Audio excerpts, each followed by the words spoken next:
بسم الله الرحمن الرحيم. ألف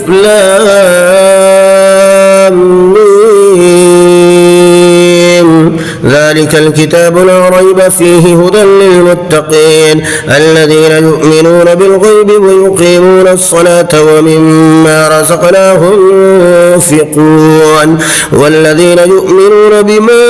أنزل إليك وما أنزل من قبلك وبالآخرة هم يوقنون أولئك على هدى من ربهم وأولئك هم المفلحون.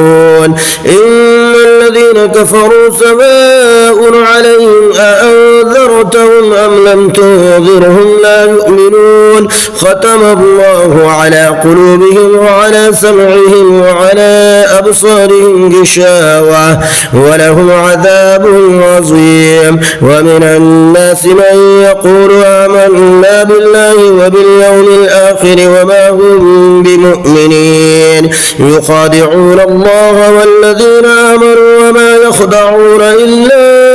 أنفسهم وما يشعرون في قلوبهم مرض فزادهم الله مرضا ولهم عذاب أليم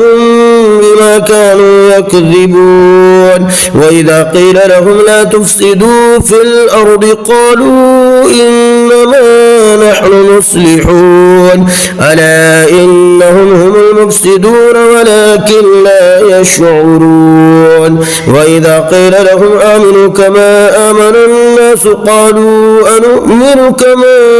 آمن السفهاء ألا إنهم هم السفهاء ولكن لا يعلمون. وإذا لقوا الذين آمنوا قالوا آمنا وإذا خلوا إلى شياطينهم قالوا إنا معكم إنما نحن مستهزئون الله يستهزئ بهم ويمدهم في طغيانهم يعمهون. أولئك الذين اشتروا الضلالة بالهدى فما ربحت تجارتهم وما كانوا مهتدين. مثلهم كمثل الذي استوقد نارا فلما أضاءت ما حوله ذهب الله بنورهم وتركهم في ظلمات لا يبصرون صم بكم عمي فهم لا يرجعون. أو كصيب من السماء فيه ظلمات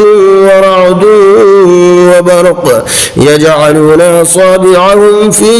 آذانهم من الصواعق حذر الموت والله محيط بالكافرين. يكاد البرق يخطف أبصارهم كلما أضاء لهم مشوا فيه وإذا أظلم عليهم قاموا ولو شاء الله لذهب بسمعهم وأبصارهم إن الله على كل شيء قدير. يا أيها الناس اعبدوا ربكم الذي خلقكم والذين من قبلكم لعلكم تتقون الذي جعل لكم الأرض فراشا والسماء بناء وأنزل من السماء ماء فأخرج به من الثمرات رزقا لكم فلا تجعلوا لله أندادا وأنتم تعلمون. وإن كنتم في ريب مما نزلنا على عبدنا فأتوا بسورة من مثله وادعوا شهداءكم من دون الله إن كنتم صادقين فإن لم تفعلوا ولن تفعلوا فاتقوا النار التي وقودها الناس والحجارة أعدت للكافرين. وبشر الذين آمنوا وعملوا الصالحات أن لهم جنات تجري من تحتها الأنهار كلما رزقوا منها من ثمرة رزقا قالوا هذا الذي رزقنا من قبل وأتوا به متشابها ولهم فيها أزواج مطهرة وهم فيها خالدون. إن الله لا يستحيي أن ضرب مثلا ما بعوضة فما فوقها فأما الذين آمنوا فيعلمون أنه الحق من ربهم وأما الذين كفروا فيقولون ماذا أراد الله بهذا مثلا يضل به كثيرا ويهدي به كثيرا وما يضل به إلا الفاسقين الذين ينقضون عهد الله من بعد ميثاقه ويقطعون ما أمر الله به أن يوصل ويفسدون في الأرض أولئك هم الخاسرون كيف تكفرون بالله وكنتم أمواتا فأحياكم ثم يميتكم ثم يحييكم ثم إليه ترجعون هو الذي خلق لكم ما في الأرض جميعا ثم استوى إلى السماء فسواهن 7 سماوات وهو بكل شيء عليم وإذ قال ربك للملائكة إني جاعل في الأرض خليفة قالوا وتجعل فيها من يفسد فيها ويسفك الدماء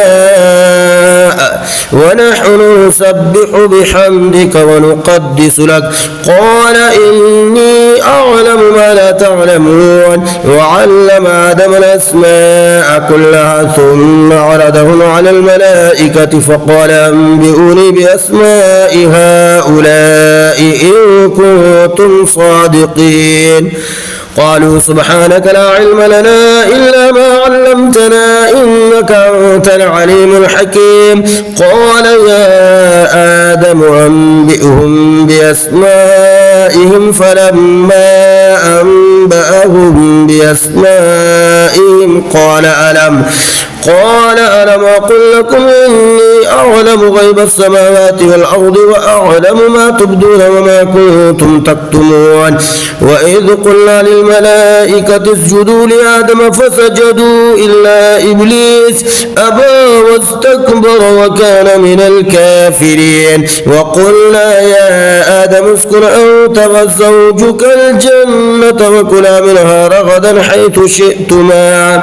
ولا تقربا هذه الشجرة فتكونا من الظالمين فأزلهما الشيطان عنها فأخرجهما مما كانا فيه وقلنا اهبطوا بعضكم لبعض عدو ولكم في الأرض مستقر ومتاع إلى حين فتلقى آدم من ربه كلمات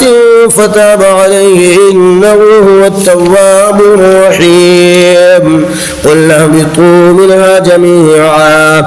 فإما يأتينكم مني هدى فمن تبع هداي فلا خوف عليهم ولا هم يحزنون والذين كفروا وكذبوا بآياتنا أولئك أصحاب النار هم فيها خالدون يا بني إسرائيل اذكروا نعمتي التي أنعمت عليكم وأوفوا بعهدي أوف بعهدكم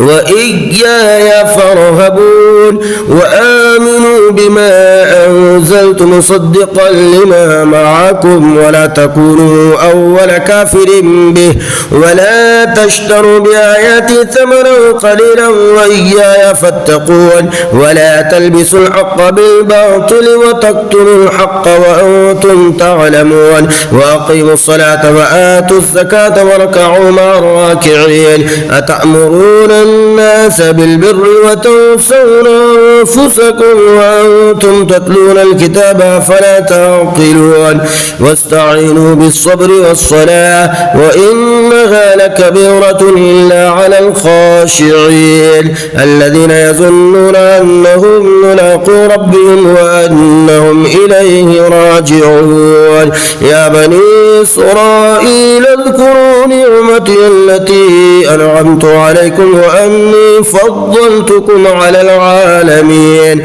واتقوا يوما لا تجزي نفس عن نفس شيئا ولا يقبل منها شفاعة ولا يؤخذ منها عدل ولا هم ينصرون وإذ نجيناكم من آل فرعون يسومونكم سوء العذاب يذبحون أبناءكم ويستحيون نساءكم وفي ذلكم بلاء من ربكم عظيم وإذ فرقنا بكم البحر فأنجيناكم وأغرقنا آل فرعون وأنتم تنظرون وإذ وعدنا موسى 40 ليلة ثم اتخذتم العجل من بعده وأنتم ظالمون ثم عفونا عنكم من بعد ذلك لعلكم تشكرون وإذا آتينا موسى الكتاب والفرقان لعلكم تهتدون وإذ قال موسى لقومه يا قوم إنكم ظلمتم أنفسكم باتخاذكم العجل فتوبوا إلى بارئكم فاقتلوا أنفسكم ذلكم خير لكم عند بارئكم فتاب عليكم إنه هو التواب الرحيم وإذ قلتم يا موسى لن نؤمن لك حتى نرى الله جهرة فأخذتكم الصاعقة وأنتم تنظرون ثم بعثناكم من بعد موتكم لعلكم تشكرون وظللنا عليكم الغمام وأنزلنا عليكم المن والسلوى كلوا من طيبات ما رزقناكم وما ظلمونا ولكن كانوا أنفسهم يظلمون وإذ قلنا ادخلوا هذه القرية فكلوا منها حيث شئتم رغدا وادخلوا الباب سجدا وقولوا حتة نغفر لكم خطاياكم وسنزيد المحسنين فبدل الذين ظلموا قولا غير الذي قيل لهم فأنزلنا على الذين ظلموا رجزا من السماء بما كانوا يفسقون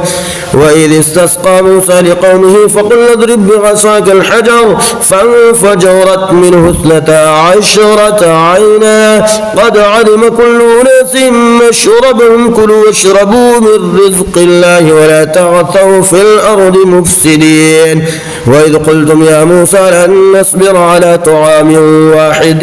فادع لنا ربك يخرج لنا مما تنبت الأرض من بقلها وقثائها وفومها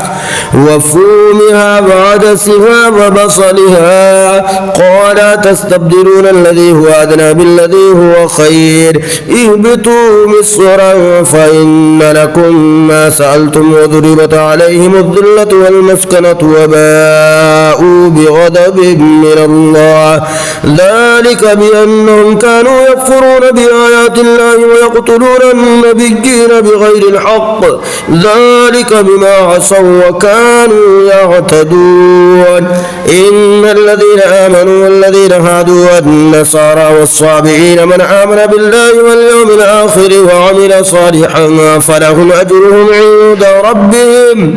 ولا خوف عليهم ولا هم يحزنون وإذا أخذنا ميثاقكم ورفعنا فوقكم الطور خذوا ما آتيناكم بقوة واذكروا ما فيه لعلكم تتقون ثم توليتم من بعد ذلك فلولا فضل الله عليكم ورحمته لكنتم من الخاسرين ولقد علمتم الذين اعتدوا منكم في السبت فقلنا لهم كونوا قردة خاسئين فجعلناها نكالا لما بين يديها وما خلفها وموعظة للمتقين وإذ قال موسى لقومه إن الله يأمركم أن تذبحوا بقرة قالوا وتتخذنا هزوا قال أعوذ بالله أن أكون من الجاهلين قالوا ادع لنا ربك يبين لنا ما هي قال إنه يقول إنها بقرة لا فارض ولا بكر عوان بين ذلك ففعلوا ما تؤمرون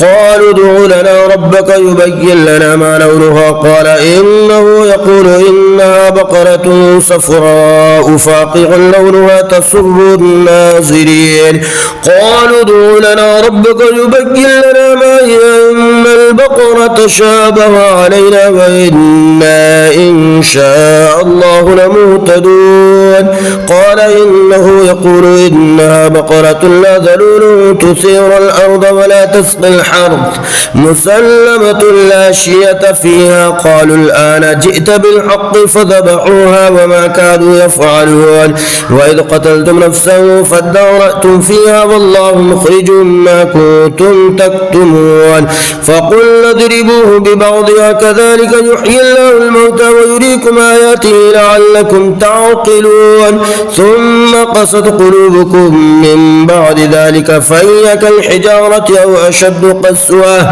وإن من الحجارة لما يتفجر منه الأنهار وإن منها لما يشقق فيخرج منه الماء وإن منها لما يهبط من خشية الله وما الله بغافل عما تعملون أفتطمعون أن يؤمنوا لكم وقد كان فريق منهم يسمعون كلام الله ثم يحرفونه من بعد ما عقلوه وهم يعلمون وإذا لقوا الذين آمنوا قالوا آمنا وإذا خلا بعضهم إلى بعض قالوا وتحدثونهم بما فتح الله عليكم ليحاجوكم به عند ربكم أفلا تعقلون أولا يعلمون أن الله يعلم ما يسرون وما يعلنون ومنهم أميون لا يعلمون الكتاب إلا أماني غيرهم إلا يظنون فويل للذين يكتبون الكتاب بأيديهم ثم يقولون هذا من عند الله ليشتروا به ثمنا قليلا فويل لهم مما كتبت أيديهم وويل لهم مما يكسبون وقالوا لن تمسنا النار إلا أياما معدودة قل اتخذتم عند الله عهدا فلن يخلف الله عهده أم تقولون على الله ما لا تعلمون بلى من كسب سيئة وأحاطت به خطيئته فأولئك أصحاب النار هم فيها خالدون والذين آمنوا وعملوا الصالحات أولئك أصحاب الجنة هم فيها خالدون وإذا أخذنا ميثاق بني إسرائيل لا تعبدون إلا الله وبالوالدين إحسانا وذي القربى واليتامى والمساكين وقولوا للناس حسنا وأقيموا الصلاة وآتوا الزكاة ثم توليتم إلا قليلا منكم وأنتم معرضون وإذا أخذنا ميثاقكم لا تسفكون دماءكم ولا تخرجون أنفسكم من دياركم ثم أقررتم وأنتم تشهدون ثم أنتم هؤلاء تقتلون أنفسكم وتخرجون فريقا منكم من ديارهم تظاهرون عليهم بالإثم والعدوان وإن يأتوكم أسارى تفادوهم وهو محرم عليكم إخراجهم فتؤمنون ببعض الكتاب وتكفرون ببعض فما جزاء من يفعل ذلك منكم إلا خزي في الحياة الدنيا ويوم القيامة يردون إلى أشد العذاب وما الله بغافل عما تعملون أولئك الذين اشتروا الحياة الدنيا بالآخرة فلا يخفف عنهم العذاب ولا هم ينصرون ولقد آتينا موسى الكتاب وقفينا من بعده بالرسل وآتينا عيسى ابن مريم البينات وأيدناه بروح القدس أفكلما جاءكم رسول بما لا تهوى أنفسكم استكبرتم ففريقا كذبتم وفريقا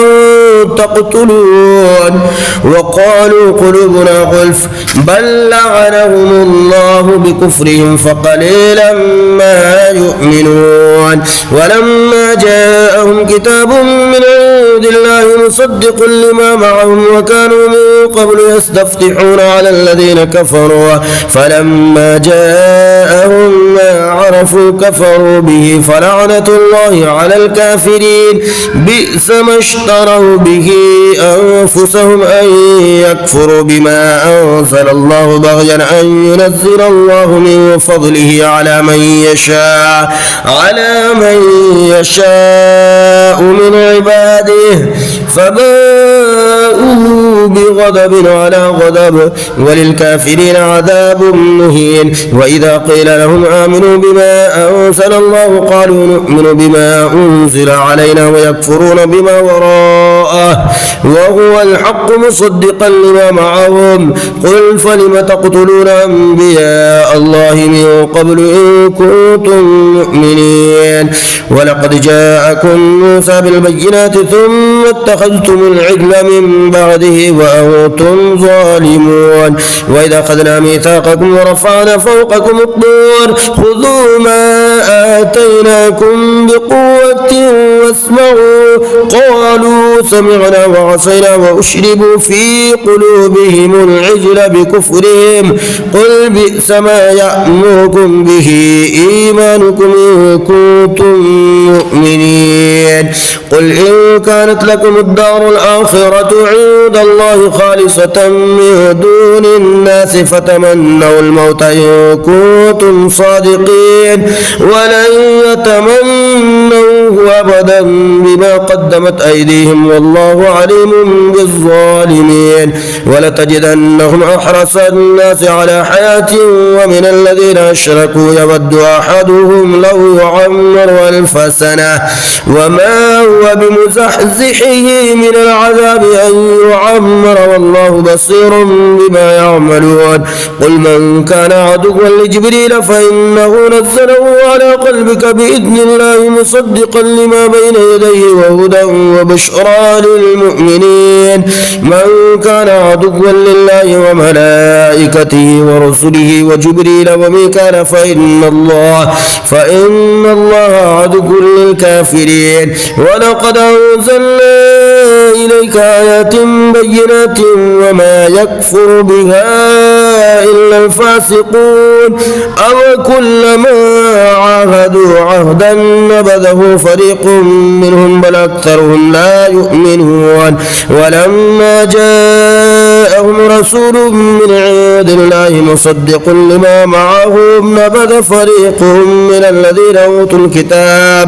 كتاب الله وراء ظهورهم كأنهم لا يعلمون واتبعوا ما تتلو الشياطين على ملك سليمان وما كفر سليمان ولكن الشياطين كفروا يعلمون الناس السحر وما أنزل على الملكين ببابل هاروت وماروت وما يعلمان من أحد حتى يقولا إنما نحن فتنة فلا تكفر فيتعلمون منهما ما يفرقون به بين المرء وزوجه وما هم بضارين به من أحد إلا بإذن الله ويتعلمون ما يضرهم ولا ينفعهم ولقد علموا لمن اشتراه ما له في الآخرة من خلاق ولبئس ما شروا به أنفسهم لو كانوا يعلمون ولو أنهم آمنوا واتقوا لمثوبة من عند الله خير لو كانوا يعلمون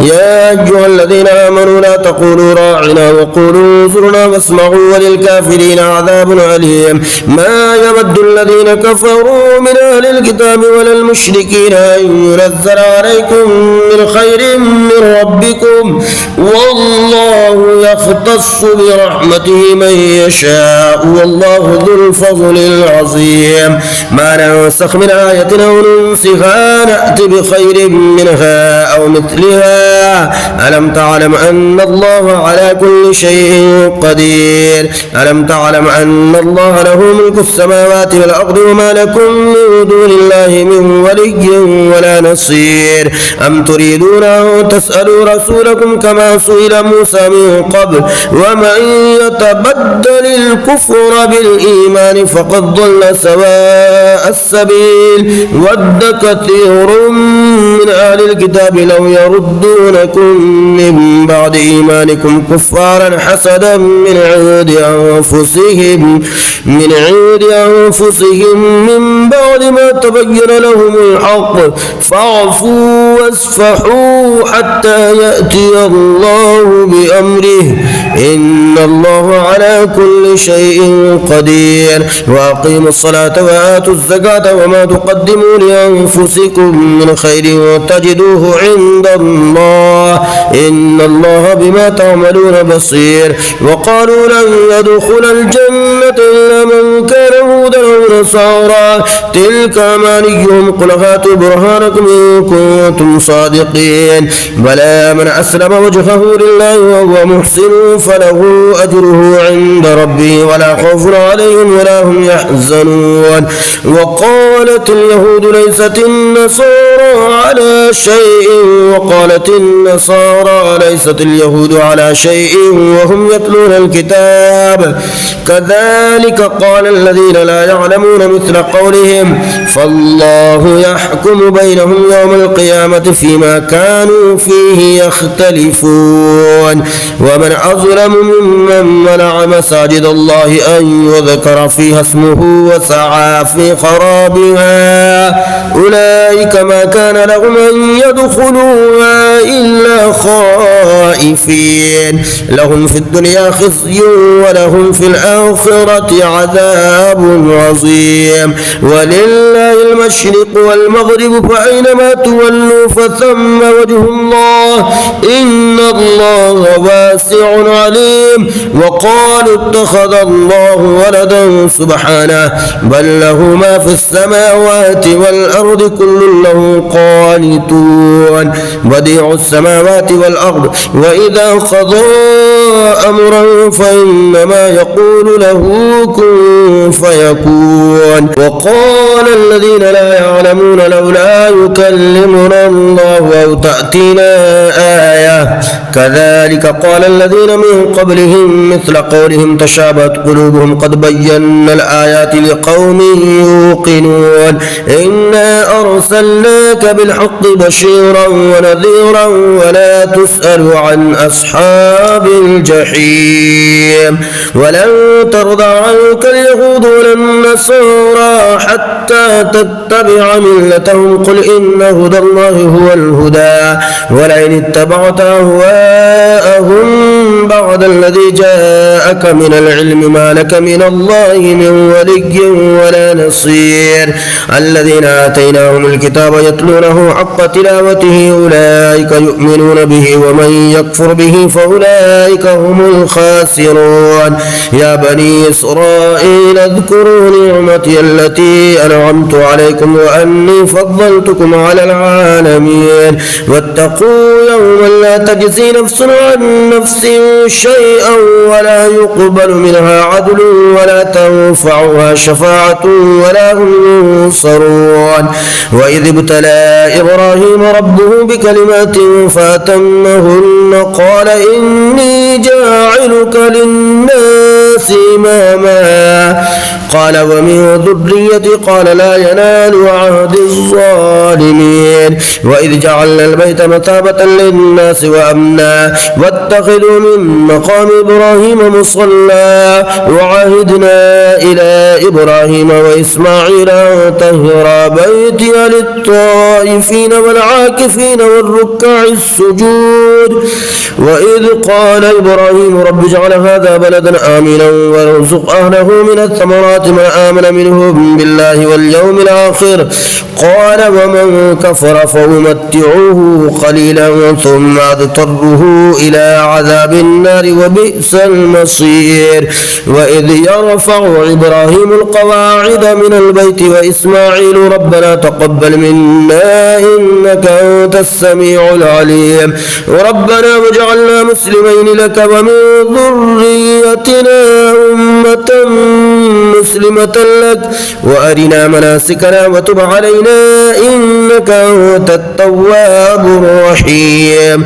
ربنا وابعث فيهم رسولا منهم يتلو عليهم آياتك ويعلمهم الكتاب والحكمة ويزكيهم إنك أنت العزيز الحكيم. ومن يرغب عن ملة إبراهيم إلا من سفه نفسه ولقد استفيناه في الدنيا وإنه في الآخرة لمن الصالحين. إذ قال له ربه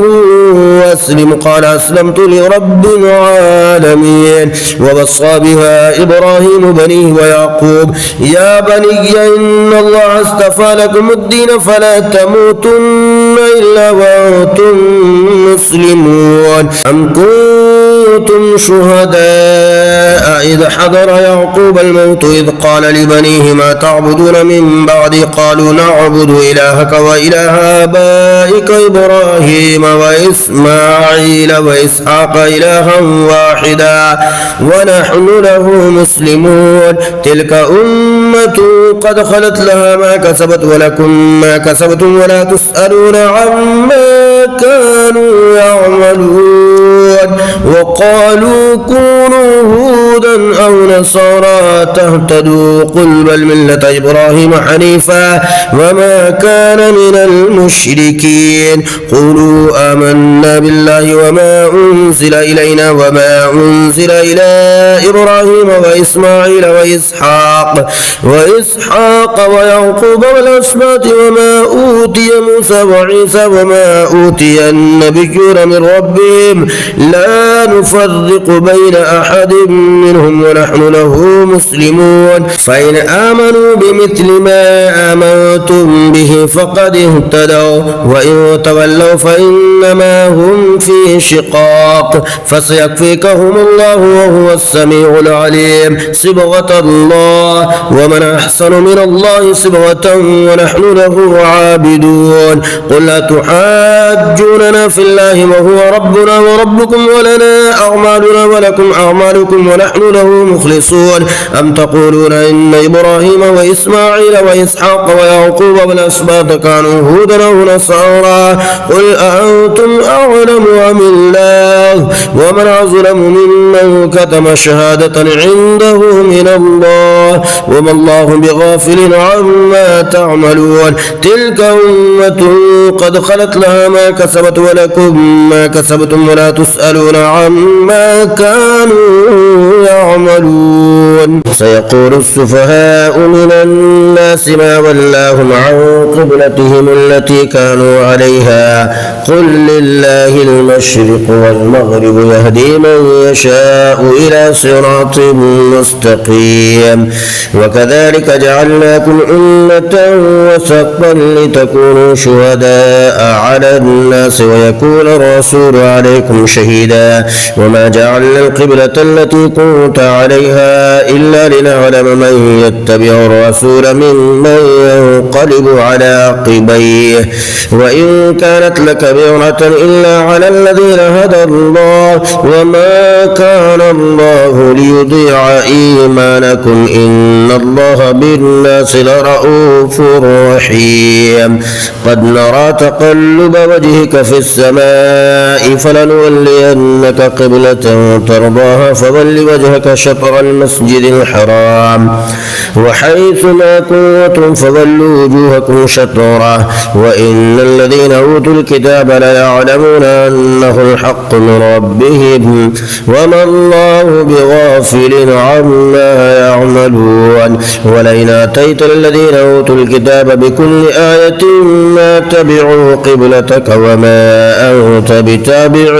قبلتهم وما بعدهم بتابع قبلة بعد ولئن اتبعت أهواءهم من بعد ما جاءك جاءك من العلم إنك إذا لمن الظالمين. الذين آتيناهم الكتاب يعرفونه كما يعرفون أبناءهم وإن فريقا منهم ليكتمون الحق وهم يعلمون. الحق من ربك فلا تكونن من الممترين. ولكل وجهة هو موليها فاستبقوا الخيرات أينما تكونوا يأتي بكم الله جميعا إن الله على كل شيء قدير. ومن حيث خرجت فول وجهك شطر المسجد الحرام وإنه للحق من ربك وما الله بغافل عما تعملون. ومن حيث خرجت فول وجهك شطر المسجد الحرام وحيث ما كنتم فولوا وجوهكم شطره لئلا يكون للناس عليكم حجة إلا الذين ظلموا منهم فلا تخشوهم واخشوني ولأتم نعمتي عليكم ولعلكم تهتدون. كما أرسلنا فيكم رسولا منكم يتلو عليكم آياتنا ويزكيكم ويعلمكم الكتاب والحكمة ويعلمكم ما لم تكونوا تعلمون. فاذكروني أذكركم واشكروا لي ولا تكفرون. يا أيها الذين آمنوا استعينوا بالصبر والصلاة إن الله مع الصابرين. ولا تقولوا لمن يقتل في سبيل الله أموات بل أحياء ولكن لا تشعرون. ولنبلونكم بشيء من الخوف والجوع ونقص من الأموال والأنفس والثمرات وبشر الصابرين الذين إذا أصابتهم مصيبة قالوا إنا لله وإنا إليه راجعون. أولئك عليهم صلوات من ربهم ورحمة وأولئك هم المهتدون. إن الصفا والمروة من شعائر الله فمن حج البيت أو اعتمر فلا جناح عليه أن يطوف بهما ومن تطوع خيرا فإن الله شاكر عليم. إن الذين يكتمون ما أنزلنا من البينات والهدى من بعد ما بيناه للناس في الكتاب أولئك يلعنهم الله ويلعنهم اللاعنون إلا الذين تابوا وأصلحوا وبينوا فأولئك أتوب عليهم وأنا التواب الرحيم. إن الذين كفروا وماتوا وهم كفار أولئك عليهم لعنة الله والملائكة والناس أجمعين خالدين فيها لا يخفف عنهم العذاب ولا هم ينظرون. وإلهكم إله واحد لا إله إلا هو الرحمن الرحيم. إن في خلق السماوات والأرض واختلاف الليل والنهار والفلك التي تجري في البحر بما ينفع الناس وما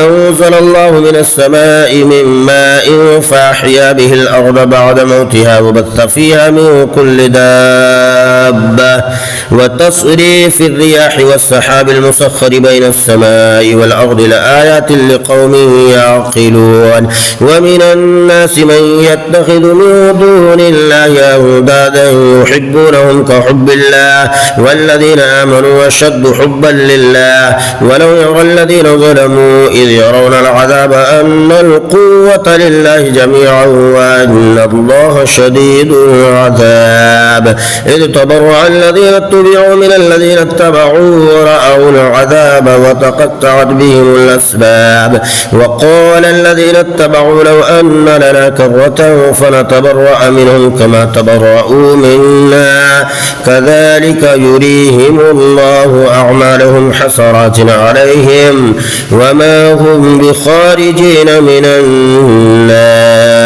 يا أيها الناس كلوا مما في الأرض حلالا طيبا ولا تتبعوا خطوات الشيطان إنه لكم عدو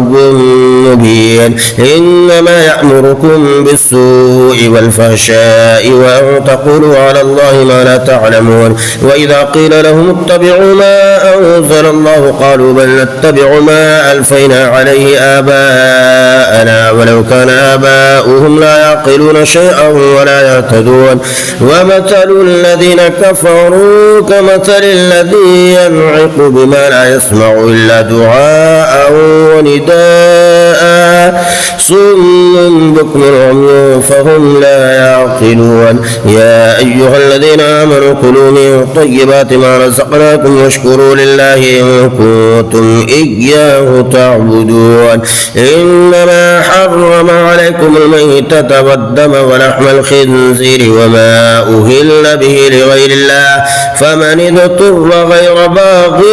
ولا عاد فلا إثم عليه إن الله غفور رحيم إن الذين يكتمون ما أنزل الله من الكتاب ويشترون به ثمنا قليلا أولئك ما يأكلون في بطونهم إلا النار ولا يكلمهم الله يوم القيامة ولا يزكيهم ولهم عذاب أليم أولئك الذين اشتروا الضلالة بالهدى والعذاب بالمغفرة فما أصبرهم على النار ذلك بأن الله نزل الكتاب بالحق وإن الذين اختلفوا في الكتاب لفي شقاق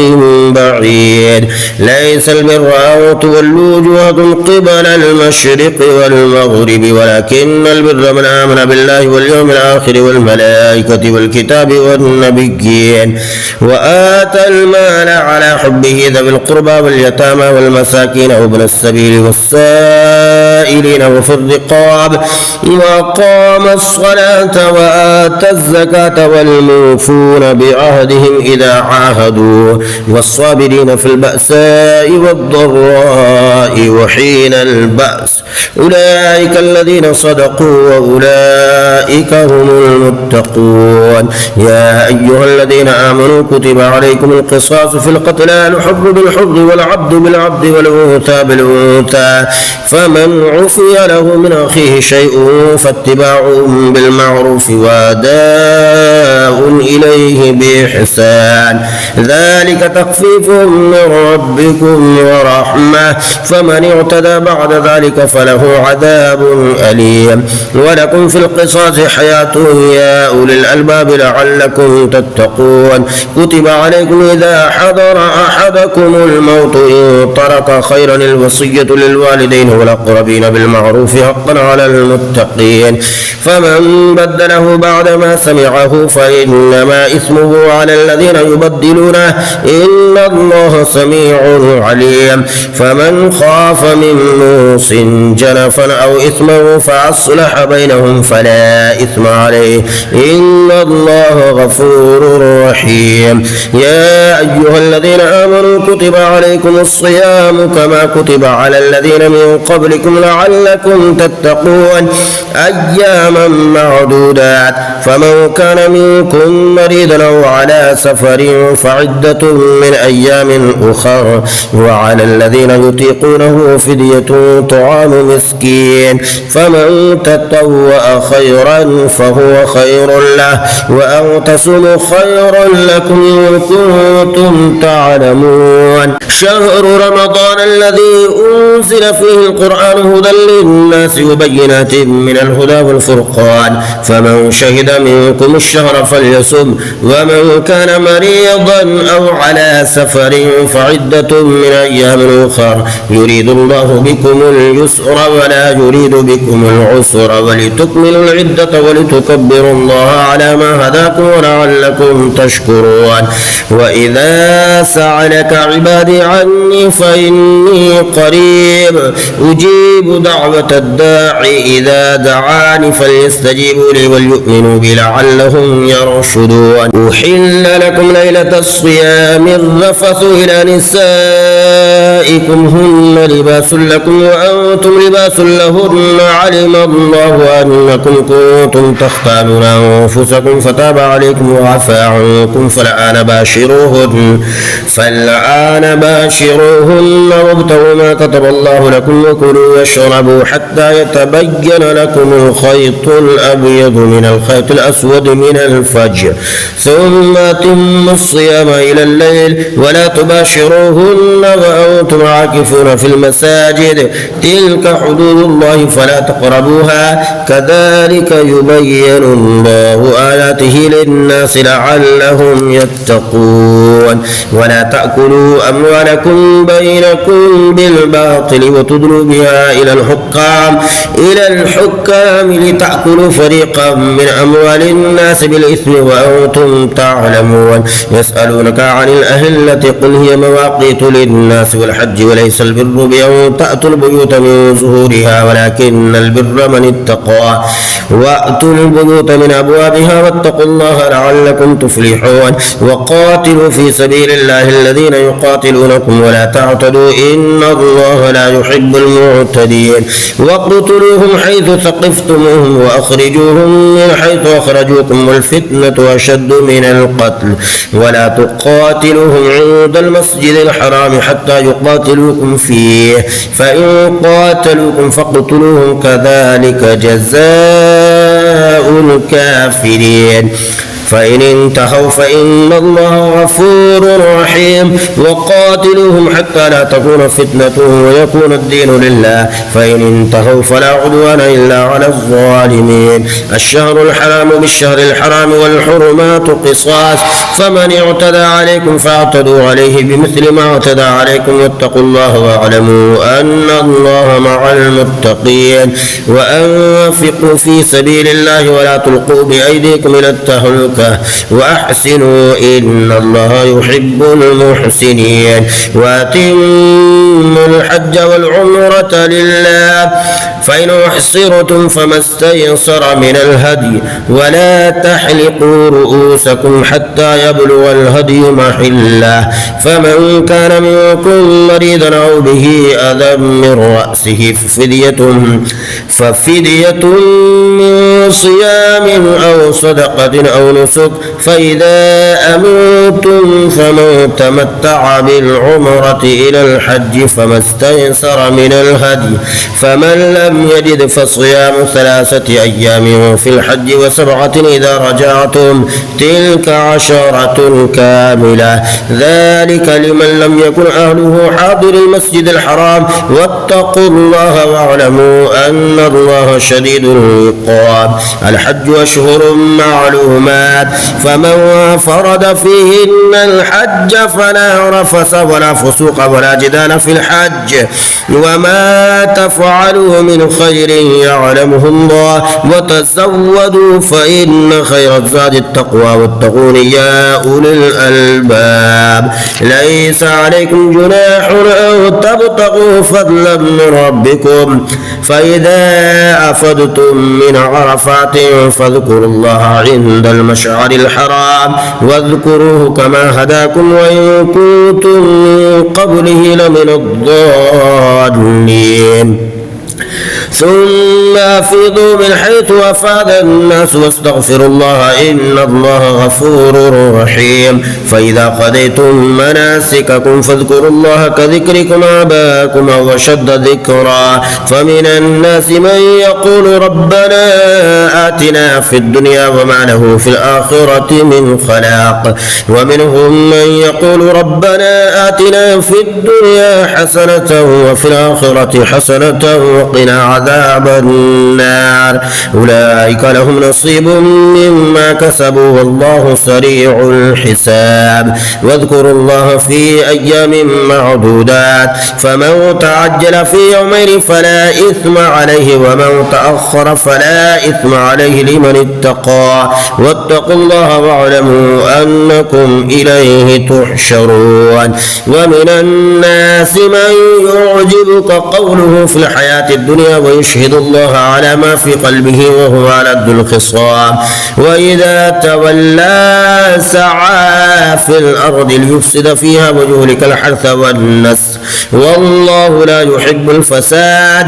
وإذا قيل له اتق الله أخذته العزة بالإثم فحسبه جهنم ولبئس المهاد. ومن الناس من يشري نفسه ابتغاء مرضات الله والله رؤوف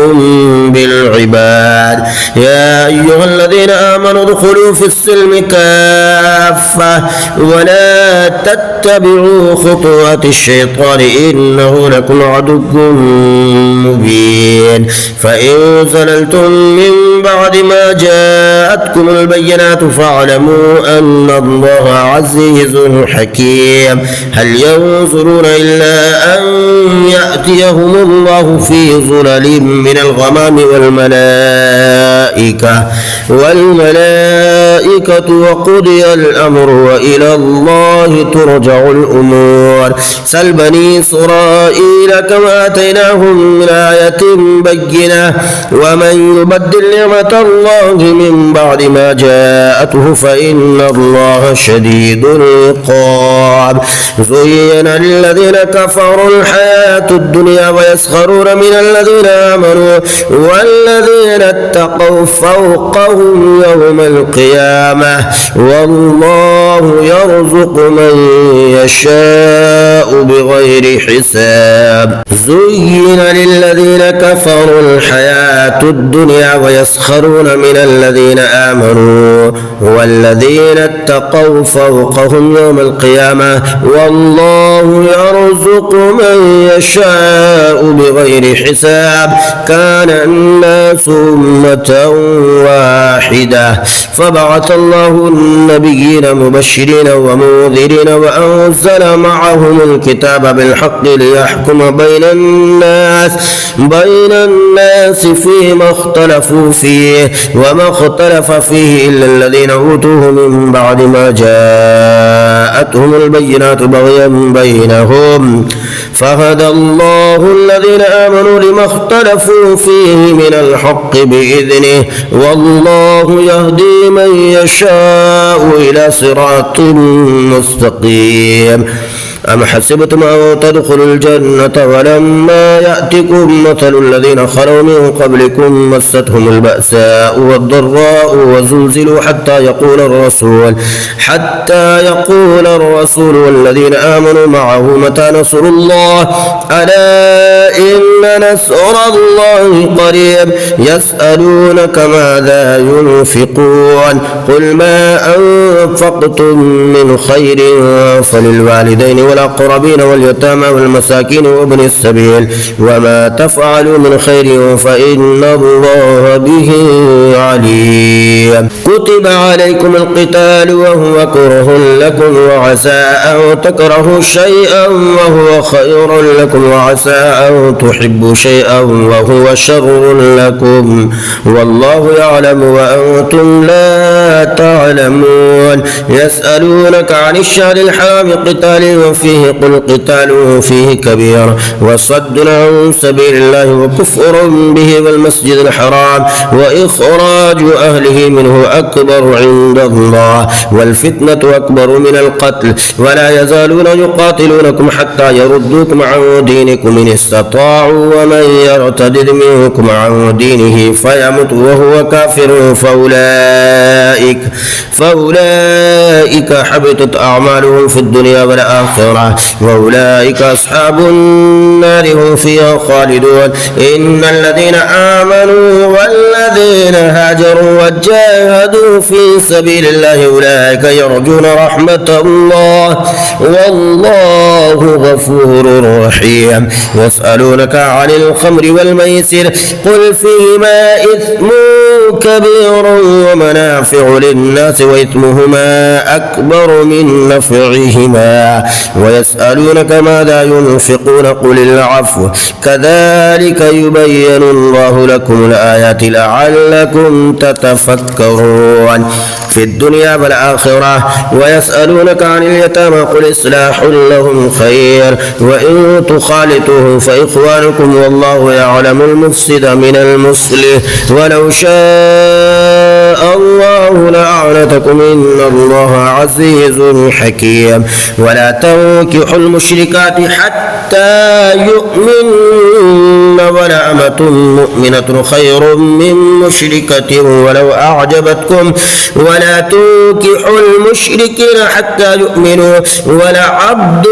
مؤمن خير من مشرك ولو أعجبكم أولئك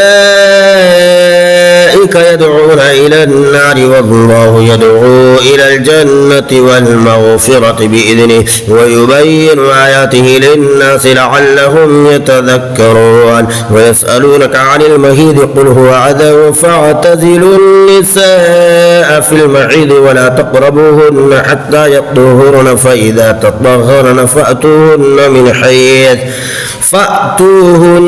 من حيث أمركم الله إن الله يحب التوابين ويحب المتطهرين. نساؤكم حرث لكم فأتوا حرثكم أنى شئتم وقدموا لأنفسكم واتقوا الله واعلموا أنكم ملاقوه وبشر المؤمنين. ولا تجعلوا الله عرضة لأيمانكم أن تبروا وتتقوا وتصلحوا بين الناس والله سميع عليم. لا يؤاخذكم الله باللغو في أيمانكم ولكن يؤاخذكم بما كسبت قلوبكم والله غفور حليم. للذين يؤلون من نسائهم تربص 4 أشهر فإن فاءوا فإن الله غفور رحيم وإن عزموا الطلاق فإن الله سميع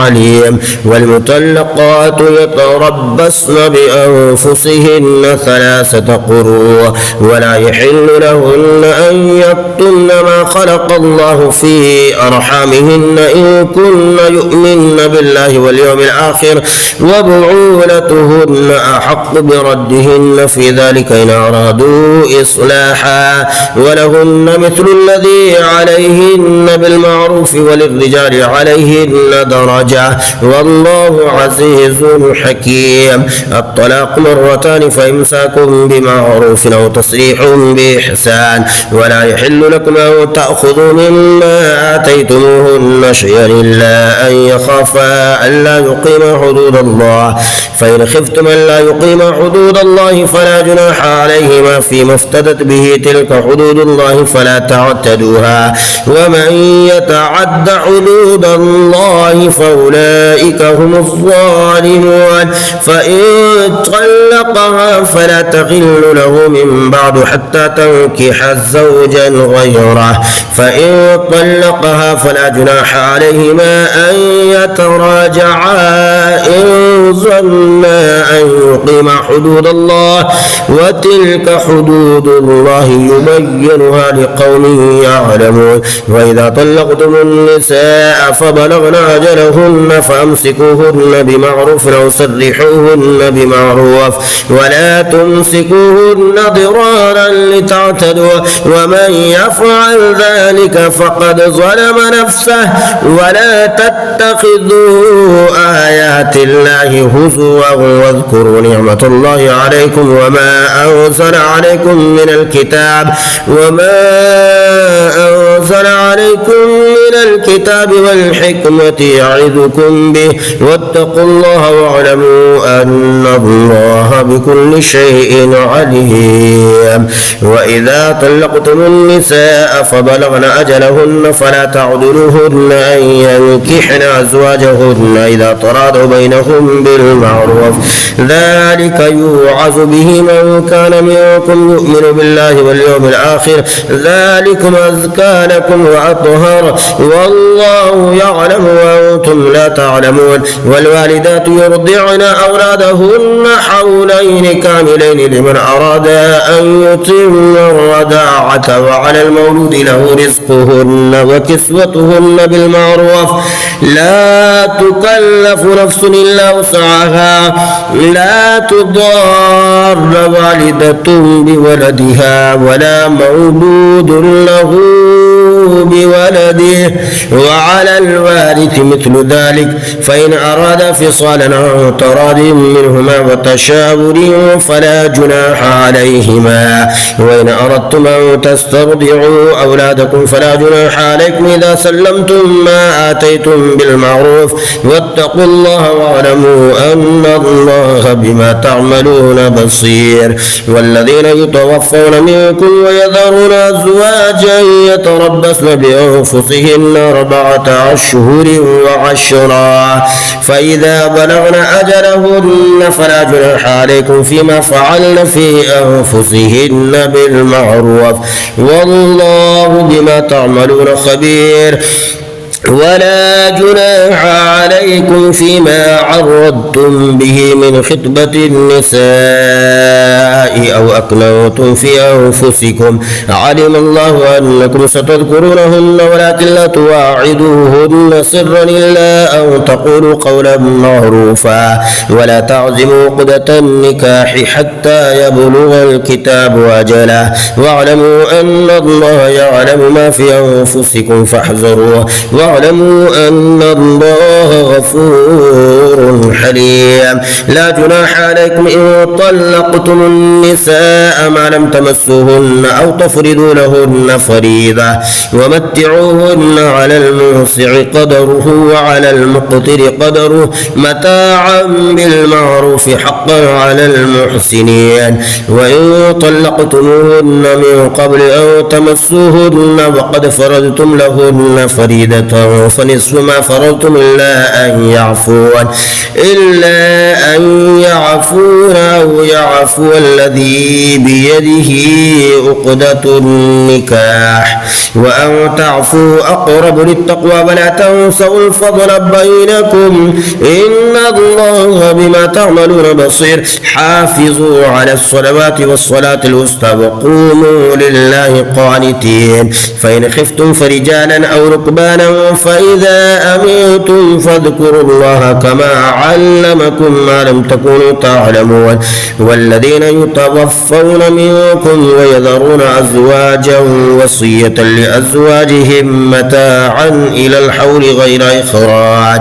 فإن خرجن فلا جناح عليكم فيما فعلن في أنفسهن من معروف والله عزيز حكيم. وللمطلقات متاع بالمعروف حقا على المتقين كذلك يبين الله لكم آياته لعلكم تعقلون. ألم تر إلى الذين خرجوا من ديارهم وهم ألوف حذر الموت فقال لهم الله موتوا ثم أحياهم إن الله لذو فضل على الناس ولكن أكثر الناس لا يشكرون. وقاتلوا في سبيل الله واعلموا أن الله سميع عليم. من ذا الذي يقرض الله قرضا حسنا فيضاعفه له أضعافا كثيرة والله يقبض ويبسط وإليه ترجعون. ألم تر إلى الملأ من بني إسرائيل من بعد موسى إذ قالوا لنبي له ابعث لنا ملكا نقاتل في سبيل الله قال هل عسيتم إن كتب عليكم القتال ألا تقاتلوا قالوا وما لنا ألا نقاتل في سبيل الله وقد أخرجنا من ديارنا وأبنائنا فلما كتب عليهم القتال تولوا إلا قليلا منهم والله عليم بالظالمين. وقال لهم نبيهم إن الله قد بعث لكم طالوت ملكا قالوا أنى يكون له الملك علينا ونحن أحق بالملك منه ألم يؤت سعة من المال قال إن الله اصطفاه عليكم وزاده بسطة في العلم والجسم والله يؤتي ملكه من يشاء والله واسع عليم. وقال لهم نبيهم إن آية ملكه أن يأتيكم التابوت فيه سكينة من ربكم وبقية مما ترك آل موسى وآل هارون تحمله الملائكة إن في ذلك لآية لكم إن كنتم مؤمنين. فلما فصل طالوت بالجنود قال إن الله مبتليكم بنهر فمن شرب منه فليس مني ومن لم يطعمه فإنه مني إلا من اغترف غرفة بيده فشربوا منه إلا قليلا منهم. فلما جاوزه هو والذين آمنوا معه قالوا لا طاقة لنا اليوم بجالوت وجنوده.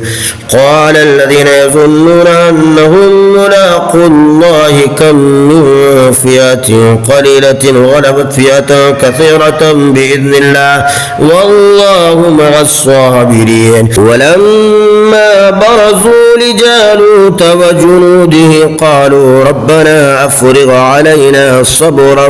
وثبت أقدامنا وانصرنا على القوم الكافرين. فهزموهم بإذن الله وقتل داود جالوت وآتاه الله الملك والحكمة وعلمه مما يشاء ولولا دفع الله الناس بعدهم ببعض لفسدت الأرض ولكن الله ذو فضل على العالمين. تلك آيات الله نتلوها عليك بالحق وإنك لمن المرسلين. تلك الرسل فضلنا بعضهم على بعض منهم من كلم الله ورفع بعضهم درجات وآتينا عيسى ابن مريم البينات وأيدناه بروح القدس ولو شاء الله ما اقتتل الذين من بعدهم من بعد ما جاءتهم البينات ولكن اختلفوا فمنهم من آمن ومنهم من كفر ولو شاء الله ما اقتتلوا ولكن الله يفعل ما يريد. يا أيها الذين آمنوا أنفقوا مما رزقناكم من قبل أن يأتي يوم لا بيع فيه ولا خلة ولا شفاعة والكافرون هم الظالمون. الله لا إله إلا هو الحي القيوم لا تأخذه سنة ولا نوم له ما في السماوات وما في الأرض. من ذا الذي يشفع عنده إلا بإذنه يعلم ما بين أيديهم وما خلفهم ولا يحيطون بشيء من علمه إلا بما شاء وسع كرسيه السماوات والأرض ولا يؤوده حفظهما وهو العلي العظيم. لا إكراه في الدين قد تبين الرشد من الغي فمن يكفر بالطاغوت ويؤمن بالله فقد استمسك بالعروة الوثقى لا انفصام لها والله سميع عليم. الله ولي الذين آمنوا يخرجهم من الظلمات إلى النور والذين كفروا أولياؤهم الطاغوت يخرجونهم من النور إلى الظلمات أولئك أصحاب النار هم فيها خالدون. ألم تر إلى الذي حاج إبراهيم في ربه أن آتاه الله الملك إذ قال إبراهيم ربي الذي يحيي ويميت قال أنا أحيي وأميت قال إبراهيم فإن الله يأتي بالشمس من المشرق فأت بها من المغرب فبهت الذي كفر والله لا يهدي القوم الظالمين. أو كالذي مر على قرية وهي خاوية على عروشها قال أنى يحيي هذه الله بعد موتها فأماته الله 100 عام ثم بعثه قال كم لبثت قال لبثت يوما أو بعض يوم قال بل لبثت 100 عام فانظر إلى طعامك وشرابك لم يتسنه وانظر إلى حمارك ولنجعلك آية للناس وانظر إلى العظام كيف ننشزها ثم نكسوها لحما فلما فلما تبين له قال أعلم أن الله على كل شيء قدير. وإذ قال إبراهيم رب أرني كيف تحيي الموتى قال أولم تؤمن قال بلى ولكن ليطمئن قلبي قال فخذ 4 من الطير فصرهن إليك ثم اجعل على كل جبل منهن جزعا ثم ادعوهن يأتينك سعيا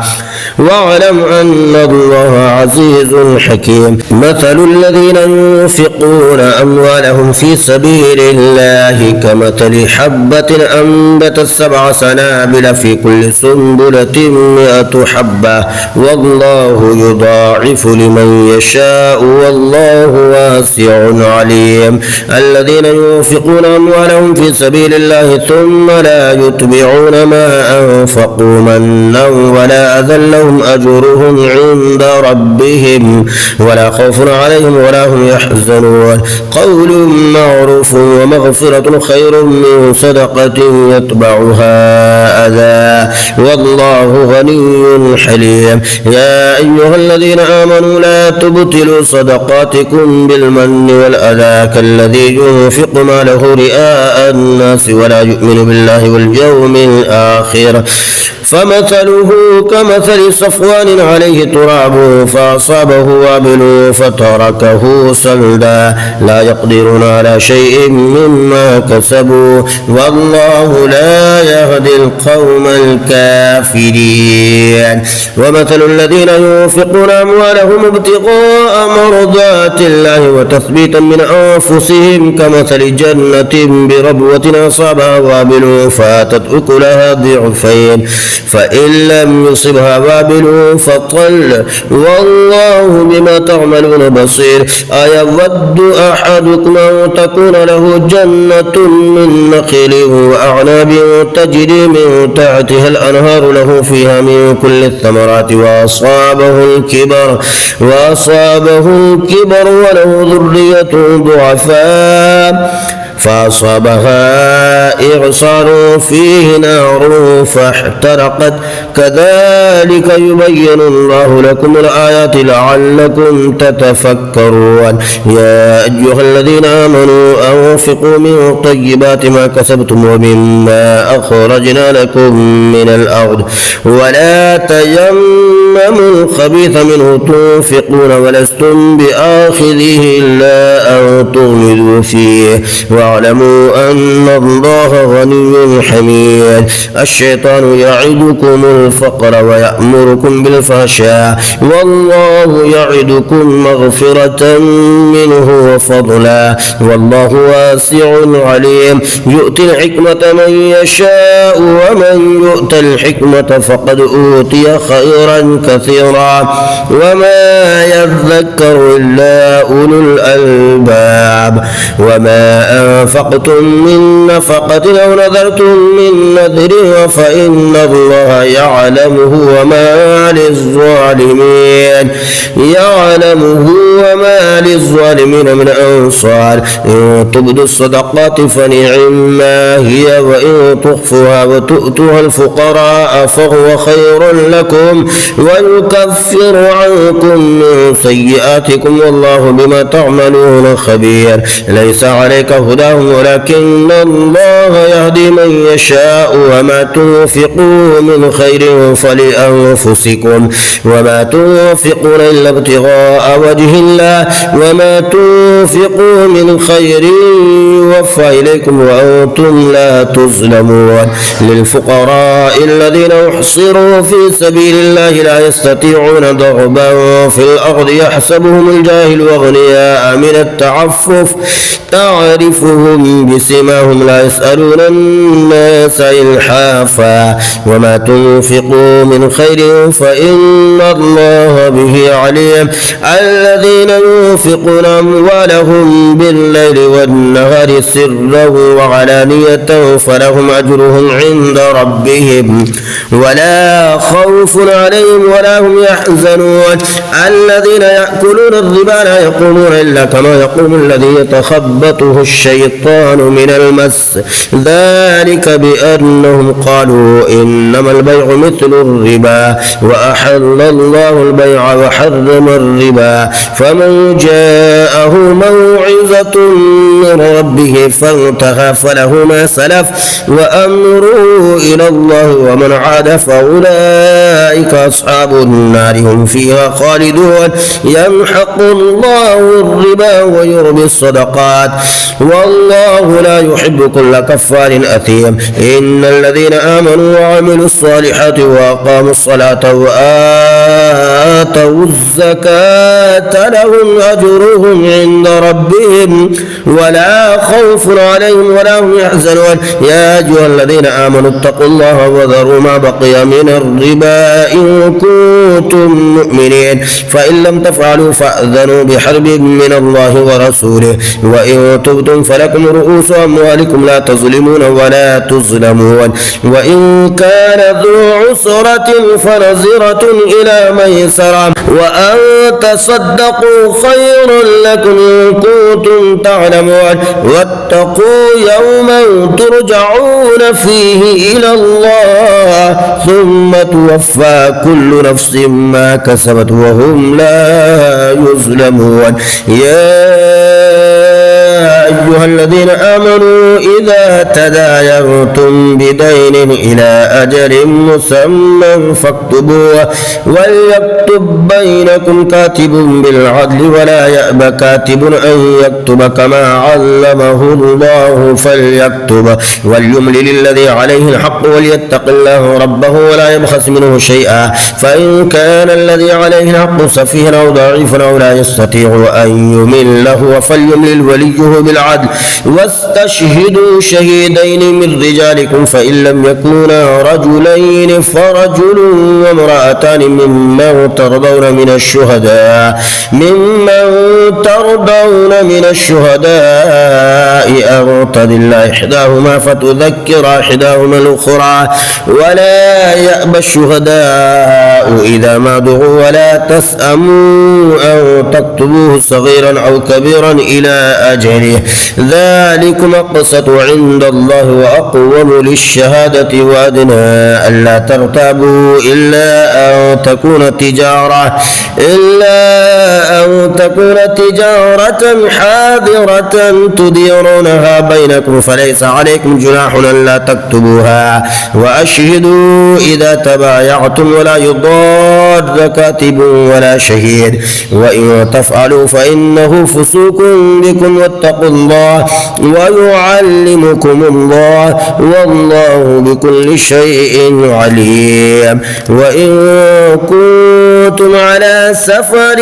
ولم تجدوا كاتبا فرهان مقبوضة فإن أمن بعضكم بعضا فليؤد الذي اؤتمن أمانته وليتق الله ربه ولا تكتموا الشهادة ومن يكتمها فإنه آثم قلبه والله بما تعملون عليم لله ما في السماوات وما في الأرض وإن تبدوا ما في أنفسكم أو تخفوه يحاسبكم به الله فيغفر لمن يشاء ويعذب من يشاء والله على كل شيء قدير آمن الرسول بما أنزل إليه من ربه والمؤمنون كل آمن بالله وملائكته وكتبه ورسله لا نفرق بين أحد من رسله وقالوا سمعنا وأطعنا غفرانك ربنا وإليك المصير لا يكلف الله نفسا إلا وسعها لها ما كسبت وعليها ما اكتسبت ربنا لا تؤاخذنا إن نسينا أو أخطأنا ربنا ولا تحمل علينا إسرا كما حملته على الذين من قبلنا ربنا ولا تحملنا ما لا طاقة لنا به واعف عنا واغفر لنا وارحمنا أنت مولانا فانصرنا على القوم الكافرين.